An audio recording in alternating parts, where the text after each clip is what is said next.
From the Lean Enterprise Institute in Boston, this is the WLEI podcast, where we share stories of people making the world better through lean thinking and practice. For more information about LEI, including how we can help you apply lean thinking, please visit lean.org. Hello, I'm Josh Howell, on the job at the Lean Enterprise Institute. You're listening to WLEI. The food industry is a frontier for lean thinking and practice with many problems to solve.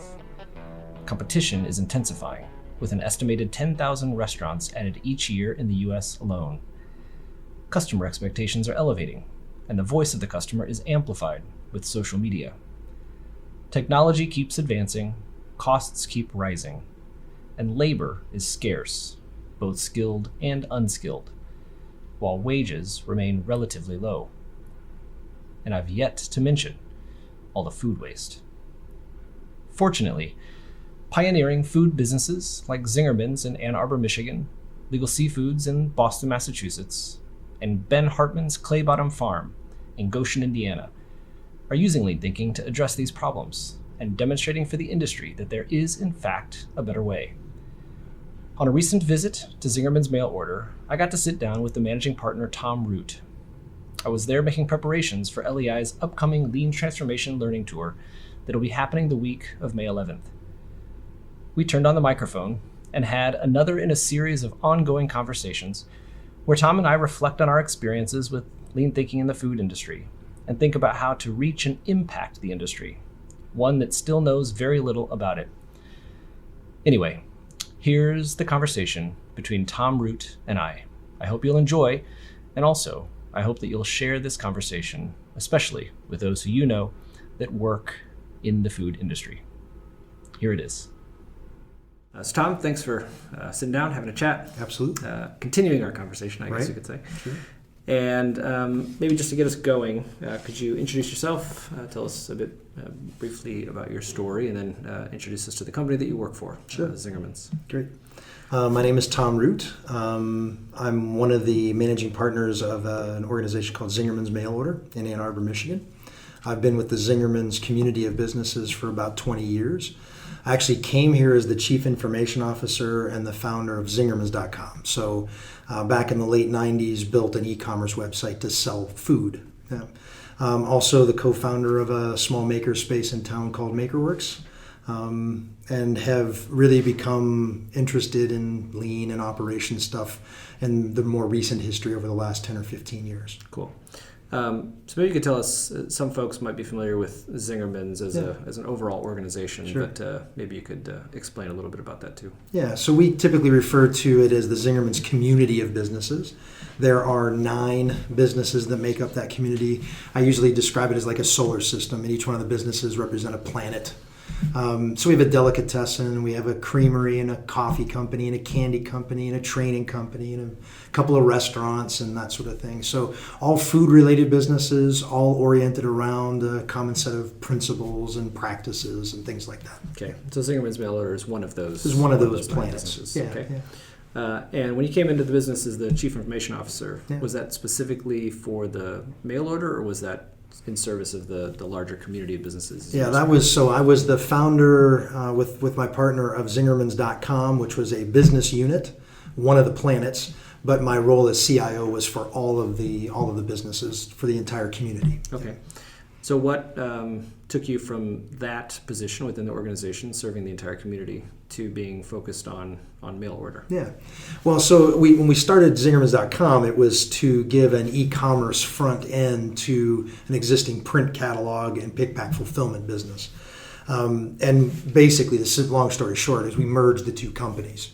And so rather than being a specialist of just e-commerce, we got more and more involved with the overall operations of mail order fulfillment. Okay. Yeah. So this is we call this the WLEI podcast, put on by the Lean Enterprise Institute. So presumably we are here to talk about lean. Yeah, why not? Not only Zingerman's. And Zingerman's is an organization that has been applying lean thinking for quite a while now. Yeah. And so why don't you take us to the beginning of that sort of chapter Sure. in Zingerman's the community or Zingerman's mail order specifically. Great. What was happening at the time that you all got started exploring lean thinking and applying it to the business? Sure. So we had an existing e-commerce and catalog pick-pack fulfillment operation that had the good fortune of growing very quickly. In those days, we were growing 25 to 35% year over year each year. And based on the way we were operating, that was requiring very large amounts of space. But mail order is very seasonal. We do 50% of our business in 1 month, and that's December. That's incredible. So we didn't need all that space 12 months out of the year. We just needed it 1 month out of the year. Mm-hmm. And we kept buying or renting larger and larger fixed spaces. And we had moved the business 3 times in 6 years and just couldn't stomach having to do it again. One of my 3 partners was getting an MBA. He went through an operations engineering class. They were introduced to a book called The Toyota Way. He sent it to us and said there might be something to this for us. We had a bunch of experiences with things like open book management and servant leadership and things like that were already in the organization. And this felt very familiar in that respect, philosophically very familiar, the idea of getting people involved. And so we started looking into the mechanics of lean. And we had the good fortune that the author of the Toyota Way book was a local guy, Dr. Leiker. We asked him if he had any students he would recommend working with. We had a PhD candidate spend 3 years with us, and we started running lean experiments. And we're able to demonstrate within the first year that this was going to be a significant improvement to our process and was really going to solve our space problem. We didn't even have any idea it was going to solve a bunch of other problems too, but it was going to solve that space problem. We weren't going to have to move. Mm-hmm. Yeah. So maybe you could describe a little bit, like what was the layout, I guess, of the fulfillment center before discovering lean, and then what were some of the changes on the shop floor that followed? Yeah, being that we were human, and the intuition as humans is to batch. We're a gift business. We make a lot of gift assortments, boxes, gift boxes. Our most popular one is called the Weekender. So if we had orders for 150 Weekenders that we had to ship tomorrow, we would take the night shift and we would batch produce all 150 Weekenders. And the way we would do that is we would line up a long table with 25 open boxes. And then we would take our rack of bread and we would go down and we'd put a loaf of bread in each of the 25 boxes. And then a brownie in each of the 25 boxes and so on. We'd make 25 of them, close them up, and then store them. And then we'd put out 25 more boxes. We'd fill them all up and then we'd store them. And what that meant is as the night went on, the amount of completed gift boxes began to grow and grow and grow. And this is really the source of that space problem. So we have hundreds of boxes, to a point, thousands of full boxes of various types that, by the way, are all packaged to look identical.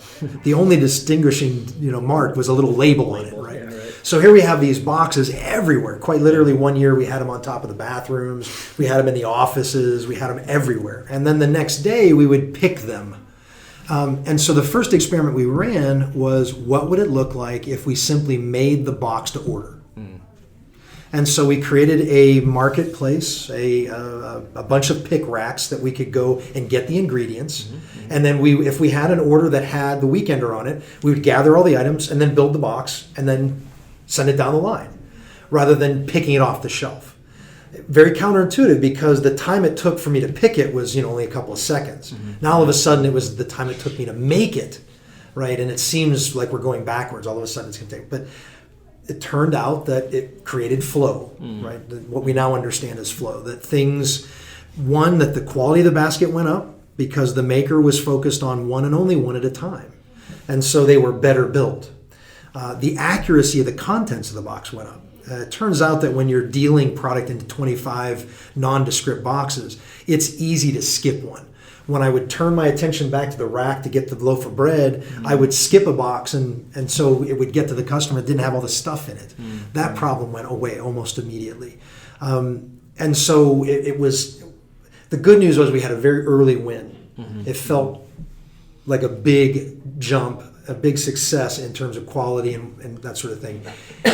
And it was apparent that it was going to solve that space problem. We didn't have all these boxes lying around that we didn't know what to do with anymore. So this big batching, taking what was something unavoidable in the business, the seasonality, the crazy spikes in demand for that 1 month, and then just saying, what can we do to make it worse? Well, we can do everything in batches. Yeah, that's exactly right. Sort of amplify the effect of it. I also like to tell a story that, or add to the story that in our genius, we did not put each of the items in the same place day to day.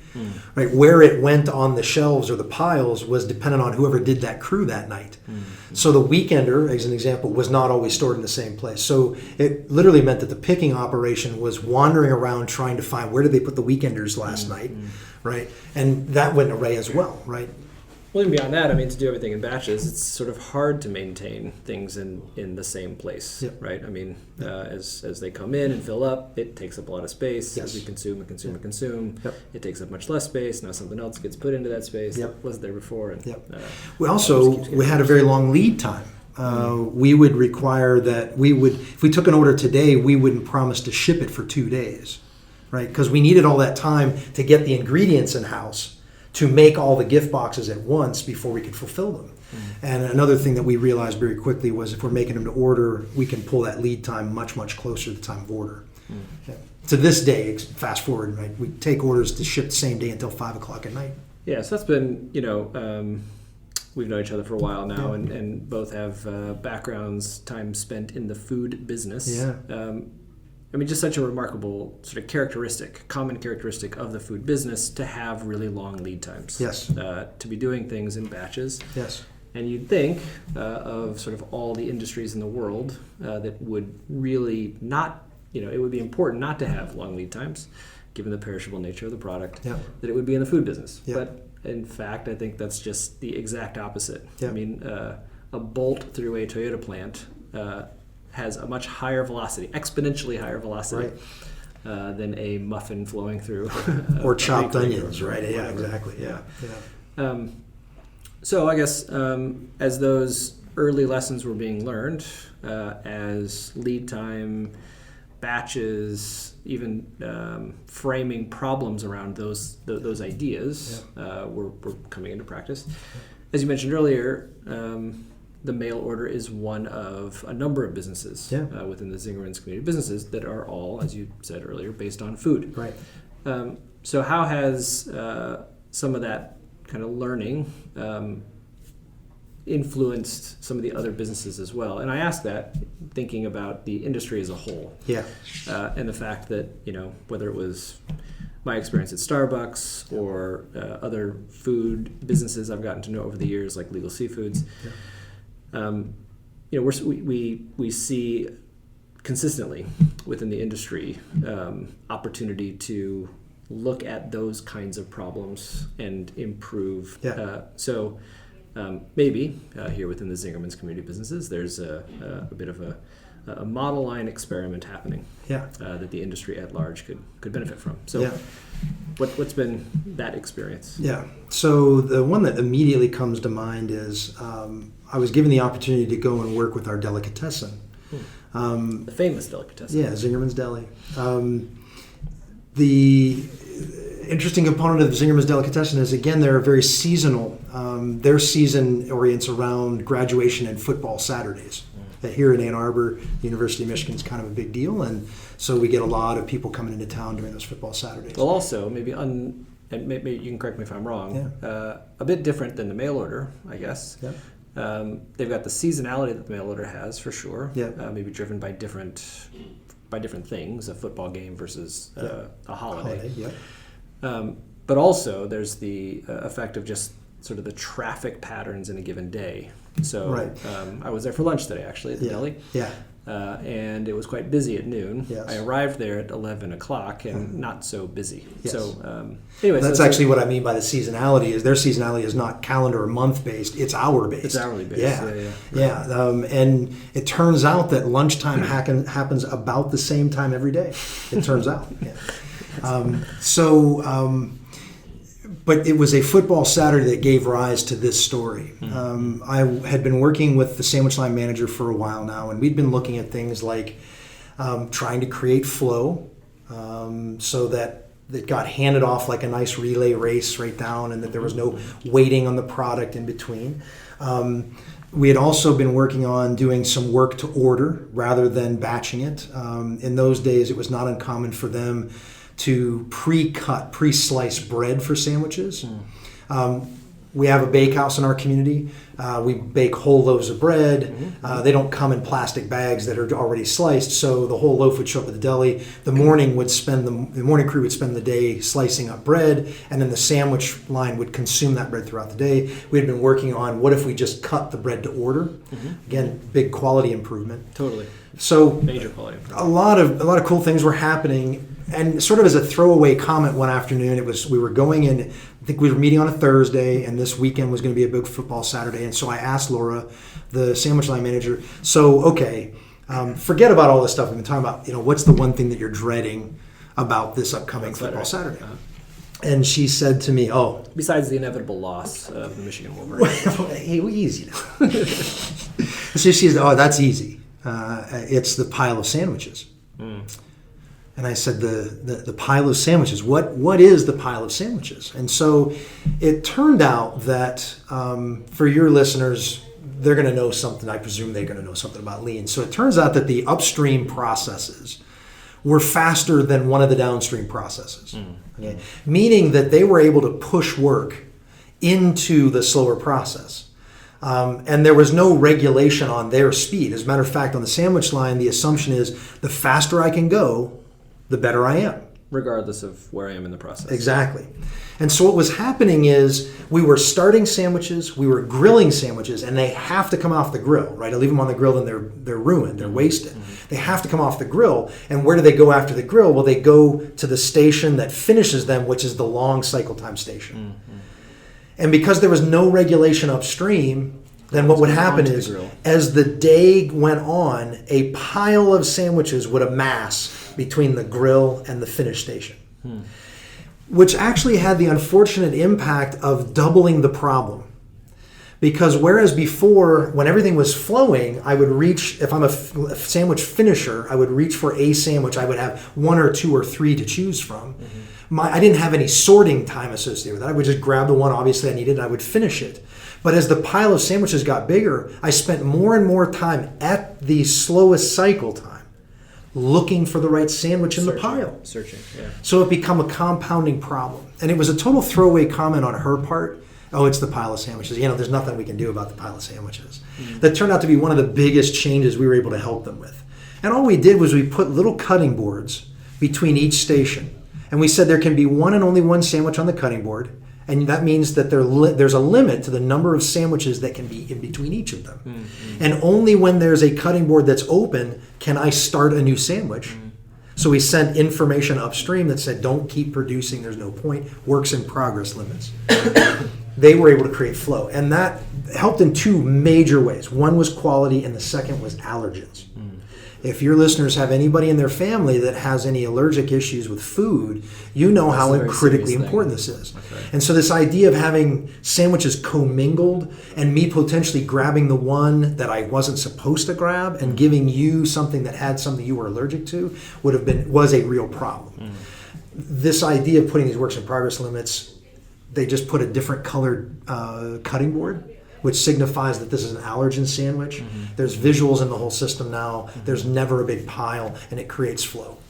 Well, it strikes me that example as a really good example of introducing a lean way of doing work in order to address something that in this case the sandwich manager was expressing concern about, right? Absolutely. An area of struggle. Yeah. And so with kind of it being known what she was dreading on this football Saturday, the door was open. Yes. To introduce some things that would help her, that would make her work easier. Yeah.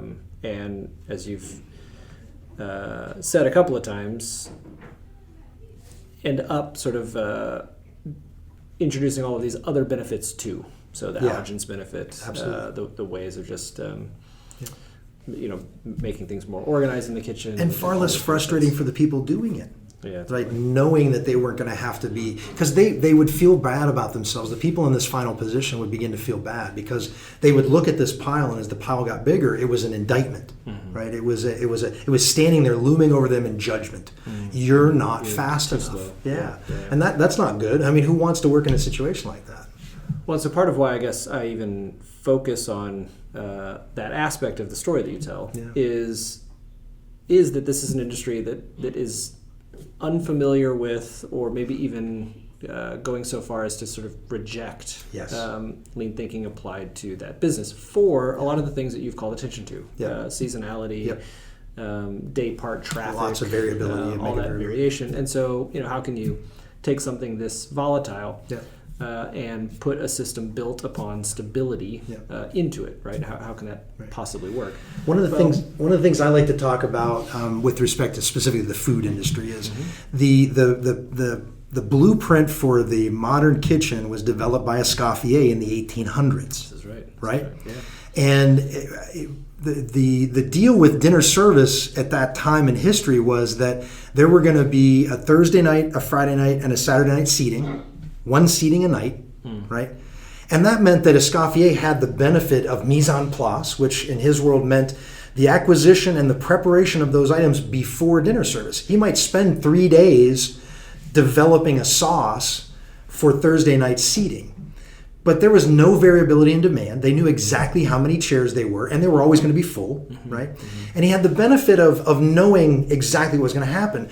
To me, the sad part is that we're still trying to apply a blueprint that was designed for one seating a night to an entirely different dynamic. We have 3 meals a day. Restaurants are open 24 hours now. How do we imagine we're going to shoehorn a process that was developed for one scenario into adopting and adapting for an entirely different scenario? Yeah, well, that's really interesting because a lot of times when you have a conversation around something like 5S in a restaurant context, like I've had, the immediate sort of response that you can just guarantee is gonna be expressed is, oh, so it's mise en place, right? But it's always struck me that mise en place is episodic. It's not like ongoing. Right. I mean, the system wasn't built for, like you're saying, multiple turns. Exactly. So it was a build up, Yep. a single pass of consumption, and then a tear down. Correct. Right. Yes.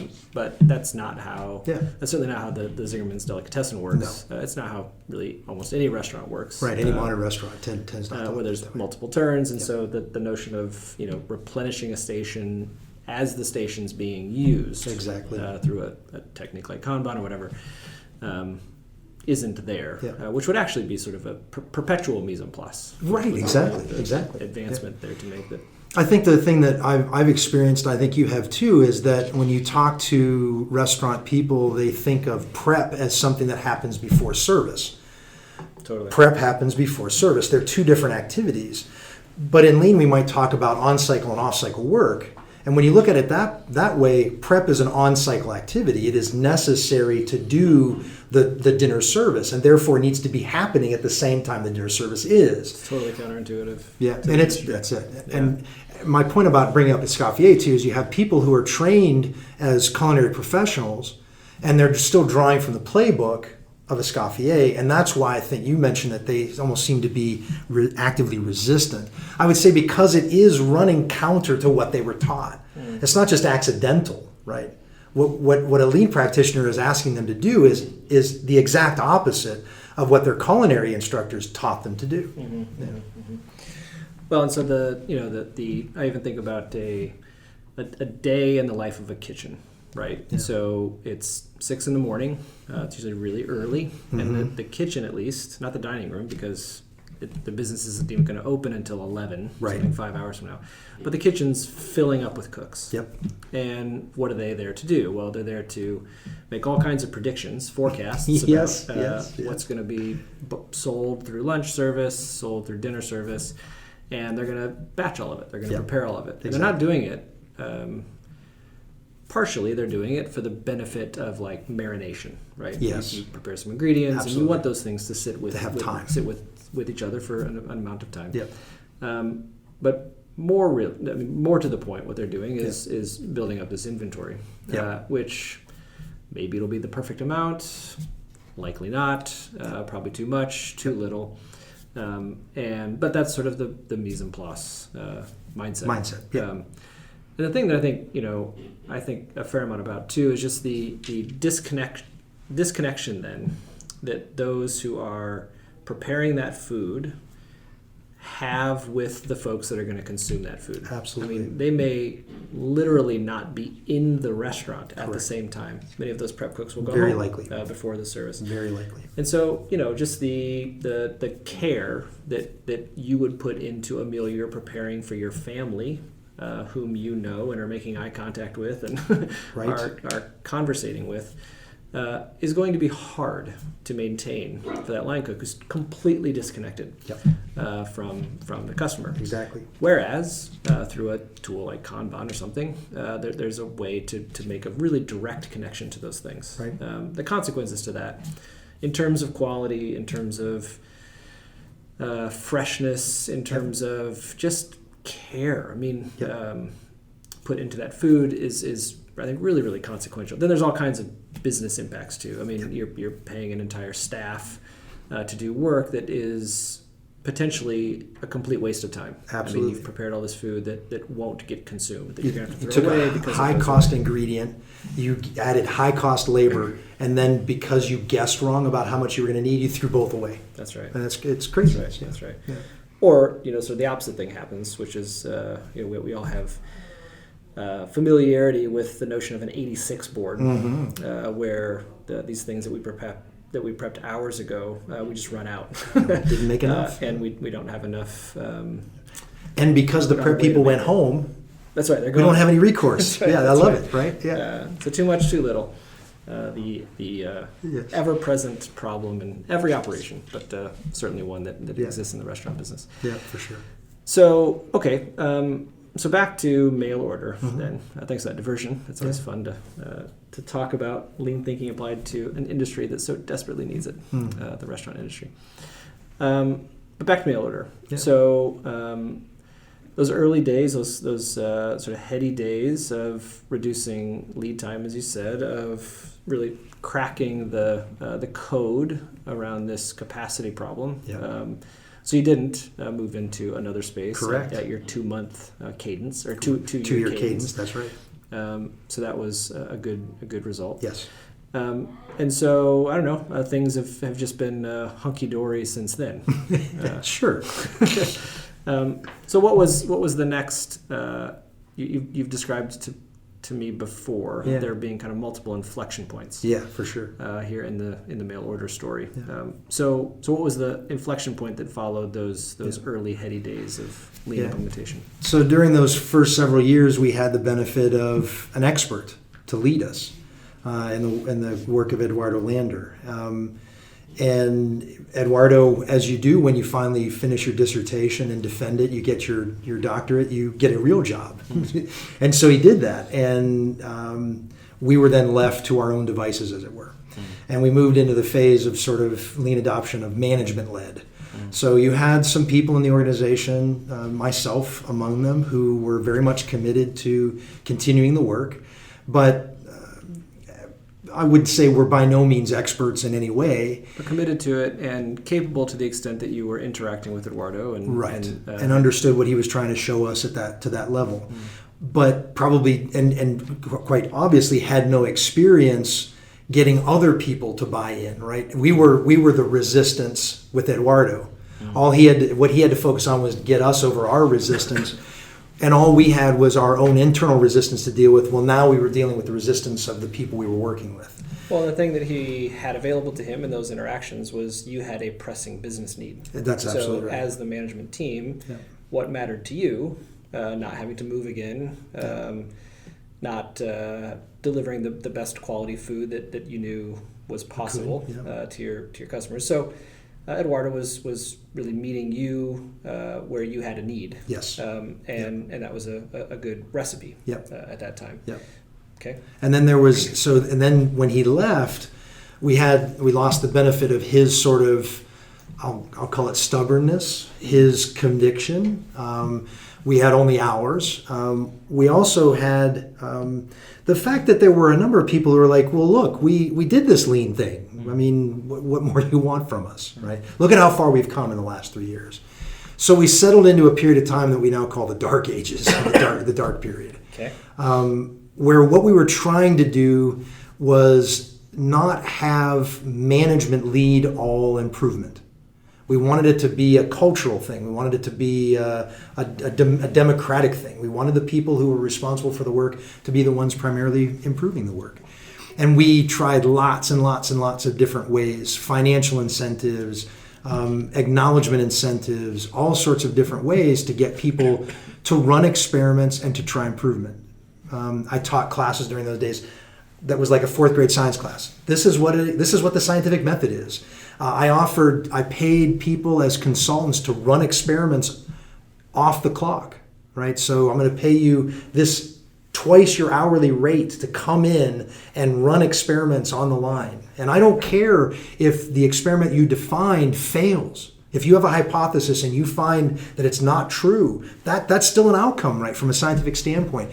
We tried lots of things. We tried the Boy Scout merit badge approach to having someone who had successfully completed an experiment to encourage other people to complete experiments and to be their reference point to sort of use the social network concept to do it.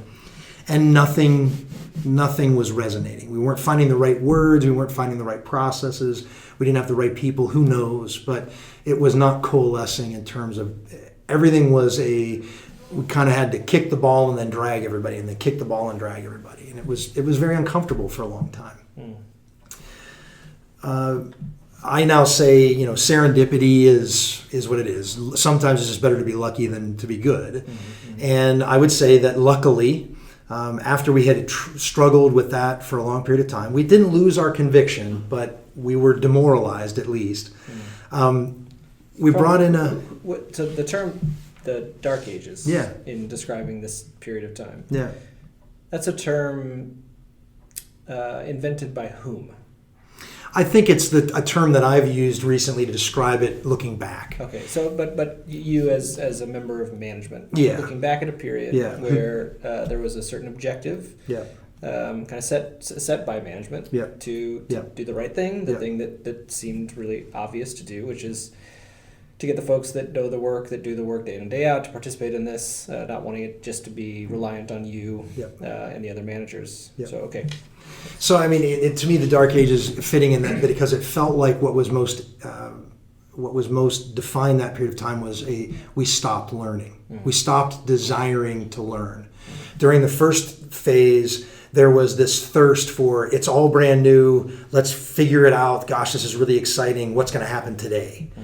And then there was a period of time where like, okay, that's because it's hard, right? I mean, that's hard. That kind of convulsive change sustained for a period of time, it can be exhausting. And I think that people got tired. Mm-hmm. And so the thirst, the desire, it sort of quieted. Mm. Then good fortune was we're a very seasonal business, as we said. Mm-hmm. We bring in, at that time, in those days, we'd bring in 700, 800 people to work for the holidays.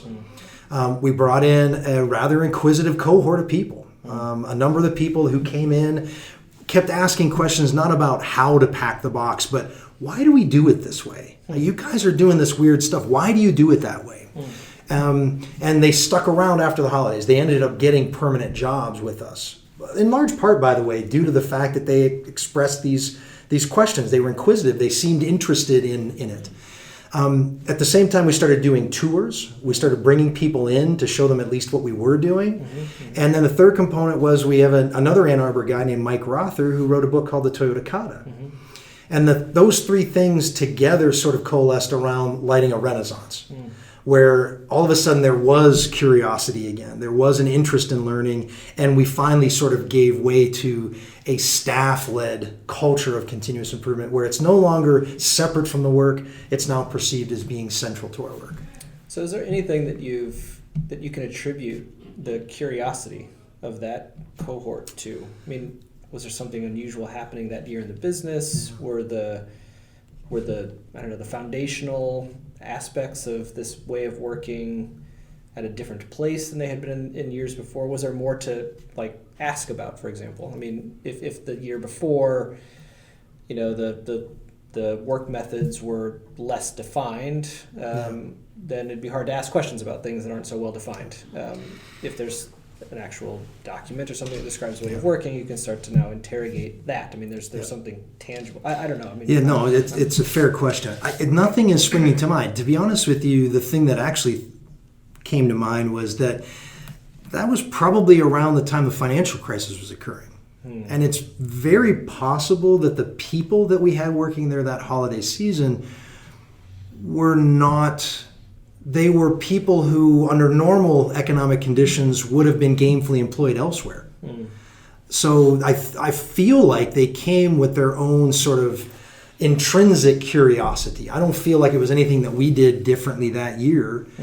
I could be wrong, but I didn't feel like it was anything that we were doing intrinsically different that year, but rather they came with that curiosity. And Toyota Kata gave us a language that was instantly relatable. All the things we had tried before then, the scientific method seemed archaic. But when we talked in terms of the kata, people were like, "Oh, I understand. The kata has pictures, right? There's the future state and my current state, and I get it." And so that's why I think it was an amalgamation of a bunch of good things that just happened at around the same time. I don't think it was any one thing. I'm sure not. I think it was very serendipitous. Yeah. I feel it was very serendipitous. So was there something then about the kata approach with that group and the curiosity that they embodied? Yeah. I don't know. I think often about like suggestion systems, for example, idea systems where they get implemented. There's a box that you can drop your ideas into, and then they die out because there's not action taken. There's not a way for those ideas to be brought to life, and so eventually people stop offering ideas. So you have to do both things, like solicit the ideas, take action on the ideas. So, here's, whether or not you were soliciting or not, here's questions being asked, why, and I guess kata as a way to carry out the subsequent steps, the act of actually answering the question why, not simply whatever, because this is how we've always done it here, because this is what Tom says to do. But that's a good question. Let's dig into it. I mean, does that? Well, you made a comment earlier that the reason we started the process was we had a very specific business need, and I realize now we started working with Kata for a very practical reason too. I mentioned that we started bringing people in for tours, and one of the things that we did that year was we took on the responsibility of working with student teams from the University of Michigan. A part of their practical class was to work with a client and practice kata. And so out of necessity, we had to host 4 teams of students. We just picked 4 projects, and then our people worked with the students to use kata to work their way through those problems. I think that had a twofold impact. One was we had an obligation. We'd made a commitment. We need to choose something. That forced us to choose it. It was no longer a theoretical should we or shouldn't we do kata. We're kind of, okay, we're in. We're signed up. Yeah. Now we got to do something. Let's pick something that we actually care about. Right? If we're going to do this, we might as well pick something we actually care about. And then the second was... As far as the problems? Yeah, as far as the problems, exactly right. Okay. So, here you have all these staff members. Hey, you're going to be hosting these students. You're going to be spending a lot of time digging into the details of this thing. What thing are you curious about? What thing are you struggling with? What thing is problematic? But the second part of it, and I mentioned giving the tours and having now students in the building, is our staff began to understand that what we were doing was interesting to other people. It wasn't just that we were a mail order company that was picking and fulfilling orders, that we were doing it in a way that was drawing the attention. And in our case, you have to remember, we have people who are working hourly jobs who are now working with, management gurus? Well, but aspiring gurus, right? These are students that are graduate students who are now coming here, and they're dependent upon the hourly staff member at mail order to get their job done, right? And that created a sense of, wait a minute, maybe I have something of value that they're interested in learning more. And what they realized was, in many respects, they knew as much, not only about their work content, but also the study of Lean. They knew the vocabulary, they knew the principles, they knew the concepts as the graduate student they were working with. And I think that allowed them to have a sense of pride and a context for their work that was much larger than it just being brownies and bread and bags and boxes. Yeah. Well, so thinking about, I guess I can just think about my own situation, or the situation of folks who might listen to this conversation, that aren't going to have students coming from the University of Michigan into their operation to provide that motivation to their workforce. So help me think about what would be the equivalent of that kind of an experience that I could create back at LEI, or someone listening could create for their team. Yeah. And you were touching upon a couple of things there. I think the expression of interest in someone's work. Correct. So in this case, it was the students from University of Michigan, but kind of who cares that that's not available to everybody. So there's someone who might come from a position that frontline worker kind of admires, in a sense. Aspiring managers in this case, university students, but I don't know, it could be anybody who's in a position where that frontline worker might admire this individual, expressing an interest in their work. Absolutely. And then you added some additional ideas like, and then that frontline worker could actually really add value to the improvement activity that was happening. Add value through their knowledge of the work, which this person whom they admire just couldn't possibly have. At least not relatively. But then also some knowledge of improvement. So you guys have been at this for a little while, and maybe it had felt like it was stalling out, if not going so far as to say like failing in a certain way. But now here's a rejuvenation happening, a rekindling of the interest. And wow, through the combination of my knowledge of the work and this experience I've had before, this exposure that I've had to techniques of work improvement and problem solving, I'm better than I thought I was. I'm as good as, maybe even better than these folks that I might admire.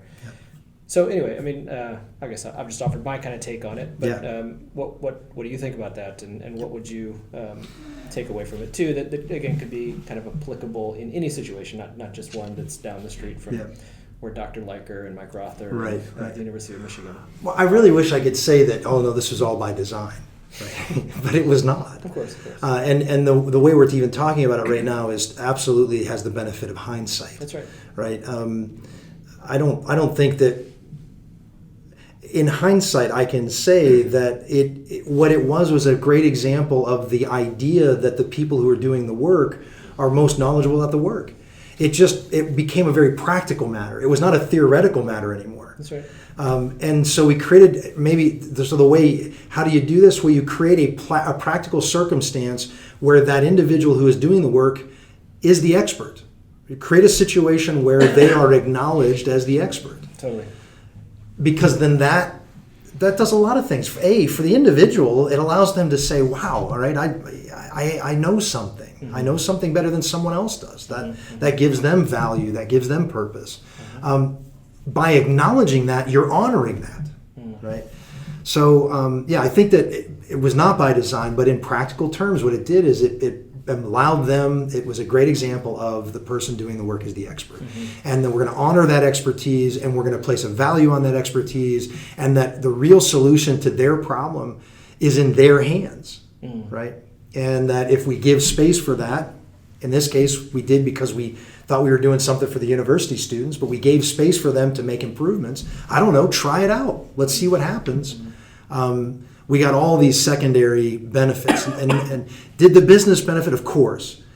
But I would still argue that the business benefited much more because we had people who got engaged and were excited and interested and felt of value. So, all right, so you've got this instigating force coming in. Yeah. You've got the students coming in, they're signed up, you're signed up, we're going to make this happen. Yep. and some good things started to emerge from that. Yep. And then the students finish their class. Yep. They might even go so far as to graduate, and now they're gone. Yep. And let's place ourselves in a summer month. Yep. So they're not replaced yet by the next Right. group of students. Right. So what still is the experience of the loss then, the subsequent loss of that instigating Yep. factor with the culture that you're trying to create here, Yeah. one that is continuous, not Right. not just based on the school term. Right. Yes. Yes. How's been that experience? Did it naturally just continue, or has it challenged you in additional ways? Well, the good news is that the practice of practicing, intentional practice, is that you develop a skill set. You recognize the behavioral patterns, you recognize the rigor, and you understand that I would say that they learned that they didn't think about it as an abstraction when they started. They looked at it as an SOP. I'm going to follow these steps and do these things. But by doing it over and over again, with the intentional practice of doing it, they learned that, wait a minute, this is a tool that can be applied to this other circumstance. And that's what happened. So we had the 4 teams that started, and we had people in each of those teams on our staff that populated those teams, and they learned the practice. And then someone else came along and said, I got a problem. And one of them would say, well, what if we tried to approach that with kata? Right? What if we try to approach that problem with this tool that we just learned? And then they tried it in a different context. And lo and behold, it holds up. It ends up working. And so then there was like, it's like it happens where you hear a word for the first time, and then you hear the word all the time. You see that car on the road you haven't seen, and then you see the car all the time. Well, all of a sudden, they learned a tool, and they learned, this is a hammer, and then everything started to look like a nail. Now, in some cases, that's a really bad thing, but in this case, it was a really good thing. I was going to say, where are we going with this analogy? Yeah, no, in this case, it was a really good thing. I learned that kata is a way to sort of learn about my problems. It doesn't even guarantee we're going to solve them, but it allows me to learn about them more. And now I see problems as opportunities to learn. And they're not problems anymore. They're not overwhelming anymore. They're opportunities to stretch my muscles. They're opportunities to practice the skill I've learned. So if you recall back to maybe that first round, those first 4 problems and those first 4 instances of solving them, tackling them with kata, and I don't know, thinking of a more recent example, is there anything different, I guess, about the problems that were being tackled then relative to the problems that are being tackled now? Sure. And I don't know, anything else different about the approach taken? Is there, I don't know, different ways that management is engaging and supporting that activity? Is there, so you've had cycles now. Yep. So thinking, I guess the question is sort of getting at the PDCA on the kata itself, the PDCA itself. Right. Anyway, interested in that. Yeah. Yeah, I think, the trick is familiarity can breed contempt, right? So anything that we've done long enough begins to feel tired. And so I think the challenge that we're faced with now is it feels familiar. It feels tempting to begin to cut corners. It feels tempting to not practice of kata itself. Exactly. Yeah, it feels tempting to. I don't have to. I make this reference all the time back to food service. What's the difference between cooking and baking? Cooking, it's not uncommon to see something like seasoned to taste. One does not add baking soda to taste, right? Baking is a very precise exercise. And I try to teach, when we talk about it here, that kata is like baking. This is not a metaphorical, you might go through processes that look something like this. It's meant to be interpreted as very deliberate. The scientific method isn't, sometimes I start with a hypothesis and sometimes that's not the way it works, right? So I think that's the part where we're dealing with now is, but I still would argue that the way we keep that fresh is by we continue that engagement with students. Because we feel the obligation, even if we feel like it's okay to cut corners, we know that would be a disservice to them. So having some type, that would be the other part of it, is having an external accountability component. Like if you're going to the gym and you hire a personal trainer, you wake up in the morning, you still don't want to go to the gym, but the idea of being embarrassed with that personal trainer is much more difficult to get over than the fact that I paid the membership and I'm not going to get my money's worth, right? So I think the students have created that kind of thing. It was an accountability person that they didn't feel beholden to like a manager. They felt an obligation to like a teacher, right? And that seemed like an important component of it too. So whether or not this is in practice here now or not,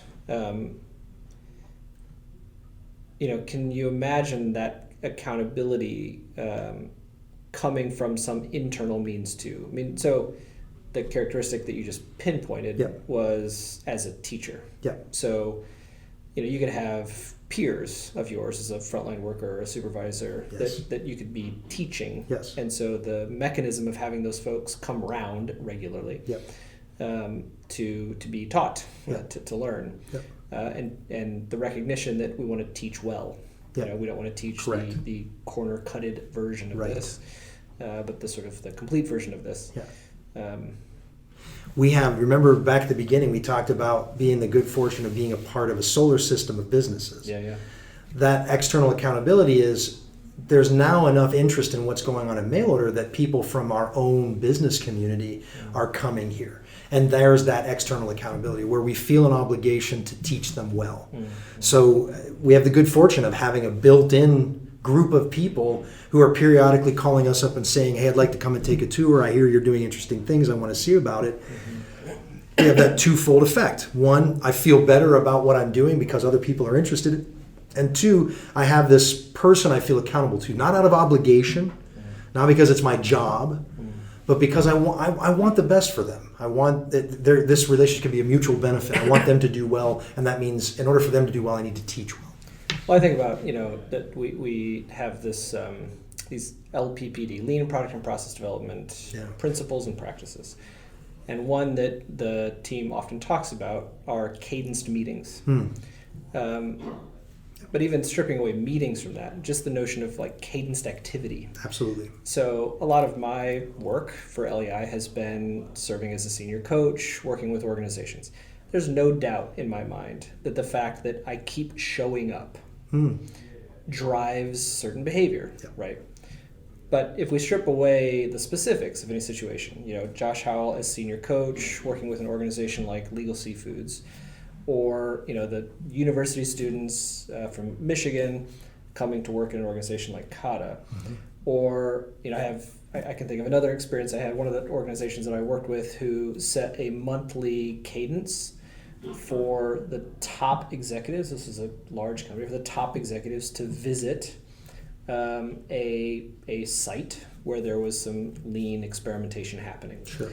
And every time that sort of cadence gets set in place, good things come. I mean, it builds patterns, it builds habits, it builds rituals that if those things are being put around the desirable activity, so problem solving, not yelling at each other and blaming and that's right. But it's the mechanism of the cadence, and if what happens within that cadence can have some of the characteristics like you just described, a characteristic of these people are coming, whomever they are, to learn from you, to demonstrate their appreciation for what you're doing, not just what you're doing that's like extra, that's improving things, that's great, but appreciation for your work too. I mean, just the thing that you're here to do, the value that you create. Anyway, think just as we reflect on, so this is the Zingerman's mail order story. Right. No one is listening, or very few people who are listening will matter to them. They don't work here. But they do have situations where they're probably struggling with the same thing. Sure. They're struggling with buy-in, with getting that culture to take root deeply. They're struggling to get these practices happening consistently. They're struggling, with any manner of things. And so, although maybe in the story that we're reflecting on with you, much of it wasn't done on purpose, There was serendipity involved, of course. Serendipity. Yeah. There were just things that happened that in retrospect we can say, oh wow, that was really fortuitous that it worked out in that way. Yep. And of course, everyone listening is going to have their own stories that Yep. are filled with serendipity and filled with Yep. random choices. Yep.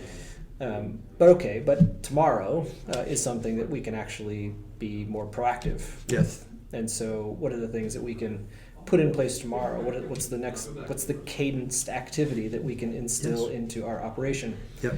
That might derive all these benefits. I'll even offer, prior to Lean, we became practitioners of open book management. Mm-hmm. And open book management, one of the parts of that recipe is a weekly huddle where we review the financial health and well-being of the organization. So to your point about having some type of a cadenced activity that had a rhythm and a rigor and a pattern that could be followed was very transformative. Totally. Having nothing to do with Lean. Totally. Yeah. And so, we come back to the unique challenge of this business, but a challenge that many businesses can relate to, which is the challenge of volatility, fluctuation, unpredictability, variation. In the most driving force into our business, which is that of coming from customers, the demand that they express. And so here, that comes in the form of very busy Novembers and Decembers. At the delicatessen, it comes in the form of extremely busy lunches on football Saturdays. Correct.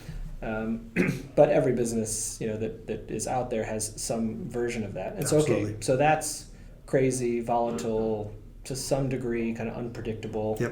Although, I don't know, often more predictable than maybe we I would say acknowledge. unmanageable. There's not a lot you can do about it. But the things we can control. Yes.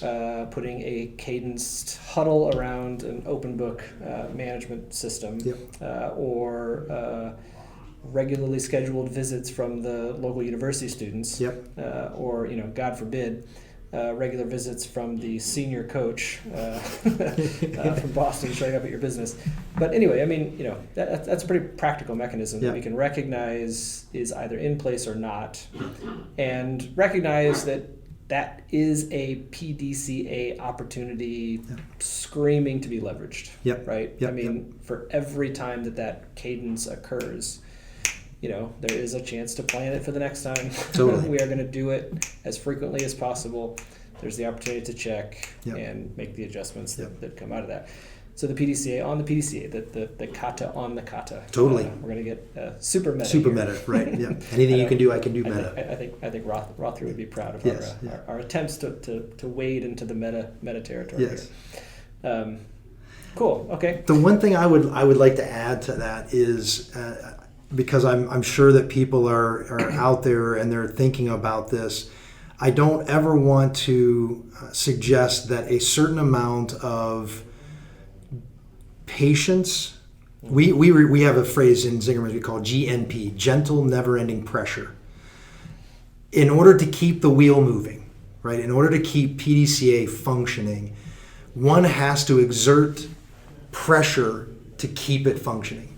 If we agree that there's value in this cadence pattern, then the worst thing we can do is allow that pattern not to occur. Totally. So a certain amount of gentle never-ending pressure, if you want to use the kind of, or just raw stubbornness, if you want to be a little more aggressive about it, is going to be necessary, was necessary in our case. The easiest thing in the world to do for any of the people who were involved in us adopting Lean, the easiest thing in the world to do at 1,000 moments during the last 15 years would have been to put our hands up and said, you know what, never mind. That would have been the easiest thing in the world. Yeah. If there's somebody right now that's sitting there thinking, I don't know, try it again tomorrow, right? Just try it again tomorrow. And then the day after that, try it that day too. Yeah. Yeah, there's a number of things that I've come across just in my own need to hear about others' experience with that kind of approach, that cadenced approach. John Jagoz, one of the LPPD coaches, has a wonderful article where he sort of describes the predictable pattern of the implementation of Obeya, visual management place, and cadenced meetings. And he he warns you. When you get started with this, it will quickly feel bad. It will be hard. And so, forewarning before you get into it. Don't when you get to that point, don't think that you're failing or doing it wrong. Or whatever. Just know that that's exactly what's going to happen. Exactly. I've had other folks, you're one who's been at this for longer than, let's say, my own individual practice with it, and that's just a consistent part of the story. So the benefits seem, academically, kind of theoretically clear. We can espouse them here and encourage people to tap into it. At the same time, we can sort of, provide that forewarning to say this is going to be hard. Right. But then to say the benefits are legit. Yes. So expect it to happen. Yes. And look forward to the time that you emerge from it. Right. Where routine actually becomes routine. Yep. And the benefits of routine start to manifest more clearly.